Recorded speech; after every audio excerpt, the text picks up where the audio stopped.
To watch this topic in Hindi, skip the video to 3 minutes 16 seconds. Welcome to Legal Update. Today's topic of discussion is Supreme Court clarifies NDPS search rights. Now let's see why is it in the news.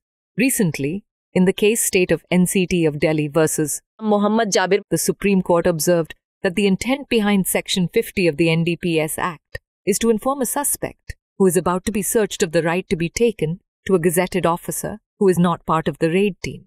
Now look at the background of the case. The case involved an accused who was arrested for allegedly purchasing and possessing 500 grams of heroin charged under Sections 21 and 29 of the NDPS Act. The Delhi High Court had granted bail to the accused, stating that the notice served under Section 50 NDPS was flawed as it did not clearly specify the right to be searched in the presence of an independent gazetted officer. The High Court's interpretation was contested, as the notice stated any gazetted officer, while Section 50 requires a search in the presence of the nearest gazetted officer or magistrate, not someone part of the raiding team. The government of NCT Delhi challenged the Delhi High Court's decision to grant bail to the accused. Court observation are as follows. The bench comprising CJI Sanjeev Khanna and Justice Sanjay Kumar rejected the High Court's interpretation that any and nearest were the same.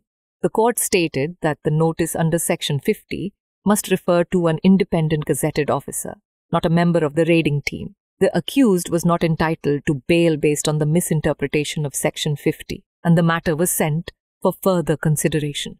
Now let's know about Section 50 of the Narcotic Drugs and Psychotropic Substances Act, 1985, right to be taken to gazetted officer and magistrate.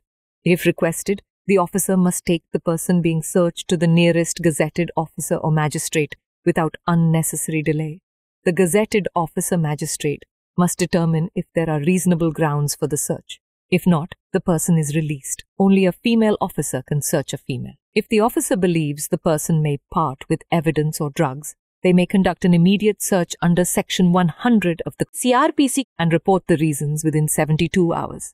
The related case law is State of Kerala versus Prabhu case. In this case, the Supreme Court observed that if the recovery is from a bag in the possession of the accused and not directly from the person, the formalities under Section 50 of the NDPS Act are not required to be complied with. Before we leave, here is a question for you. What does Section 50 of the NDPS Act require if a person requests during a search? A. The search must be stopped immediately. B. The person must be allowed to leave. C. The person must be taken to a gazetted officer or magistrate. D. The search must be done in public. Share your answers in the comment section. Thanks for watching. Legal update में आपका स्वागत है। आज का चर्चा का विषय है सुप्रीम कोर्ट ने एनडीपीएस तलाशी अधिकारों को स्पष्ट किया। आइए देखते हैं ये चर्चा में क्यों है। हाल ही में दिल्ली राज्य बनाम मोहम्मद जाबिर मामले में सर्वोच्च न्यायालय ने टिप्पणी की कि एनडीपीएस अधिनियम की धारा 50 के पीछे का उद्देश्य तलाशी लेने वाले संदिग्ध व्यक्ति को राजपत्रित अधिकारी के पास ले जाने के अधिकार के बारे में सूचित करना है, जो छापा मारने वाली टीम का हिस्सा नहीं है। अब देखते हैं मामले की पृष्ठभूमि। ये मामला एक आरोपी से जुड़ा है जिसे एनडीपीएस अधिनियम की धारा 21 और 29 के तहत 500 ग्राम हेरोइन खरीदने और रखने के आरोप में गिरफ्तार किया गया था।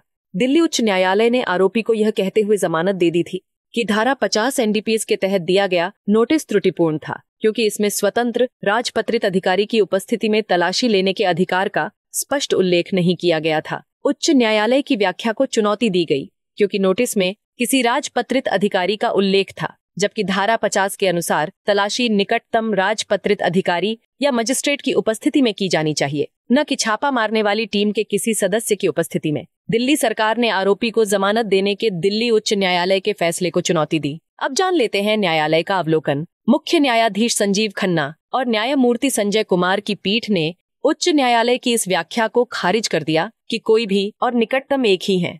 न्यायालय ने कहा कि धारा 50 के तहत नोटिस स्वतंत्र राजपत्रित अधिकारी को संदर्भित होना चाहिए, न कि छापा मारने वाली टीम के सदस्य को। धारा 50 की गलत व्याख्या के आधार पर आरोपी को जमानत का हकदार नहीं माना गया तथा मामले को आगे विचार के लिए भेज दिया गया। जान लेते हैं स्वापक औषधि और मन प्रभावी पदार्थ अधिनियम 1985 की धारा 50 के बारे में। राजपत्रित अधिकारी मजिस्ट्रेट के पास ले जाने का अधिकार यदि अनुरोध किया जाता है तो अधिकारी को तलाशी लिए जा रहे व्यक्ति को बिना किसी अनावश्यक देरी के निकटतम राजपत्रित अधिकारी या मजिस्ट्रेट के पास ले जाना चाहिए।